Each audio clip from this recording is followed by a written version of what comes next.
అలా సూర్యుడు అస్తమించే సమయంలో నడుచుకుంటూ ఒక అందమైన గుడికి వెళ్తే ఎంత బాగుంటుందో కదా, ఎంత ప్రశాంతంగా ఉంటుందో కదా. అలాంటి అందమైన గుడిని, గోదావరి నదిని మరొకసారి చూపిద్దామని డిసైడ్ అయ్యాను. ఇదిగోండి మా ఊరి రాజగోపాలస్వామి గుడి. ఇక్కడ చాలా పెళ్ళిళ్ళు జరుగుతూ ఉంటాయి.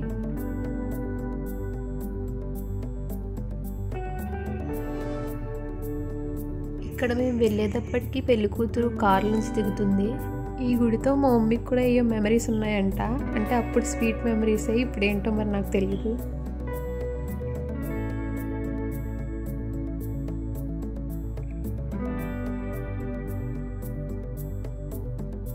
ఏంటి గుడికి రాంగ్ టైంలో వచ్చామా అనిపించింది. కరెక్ట్గా మేము వెళ్ళేటప్పటికే గుడిని వాష్ చేస్తూ ఉన్నారు.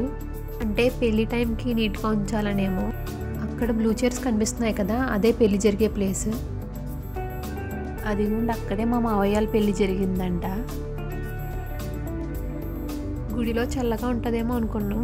ఇంకా కూలింగ్ కోసం వాటర్ మిలన్ పీసెస్ తీసుకున్నాం. నాకు ఇలా fruits cutting, vegetables cutting, food preparing చూడడం చాలా ఇష్టం.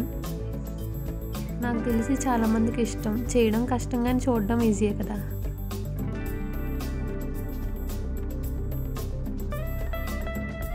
గోదావరి కిట్ సైడ్ నేను చూపించలేదు, సో చూపిద్దామని వచ్చేసాం.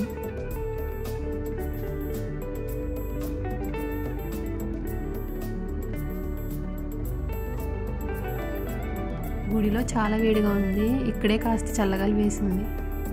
దీనిని వశిష్ఠ గోదావరి అంటారు. నదులన్నీ సముద్రాలలో కలుస్తాయి అంటారు కదా, అలా మా గోదావరి నది అంతర్వేది సముద్రంలో కలుస్తుంది. ఇక్కడ మా మమ్మీ తెగ మాట్లాడేస్తుంది, ముందుకు వెళ్ళొద్దు వెనక్కి వెళ్ళొద్దు అని.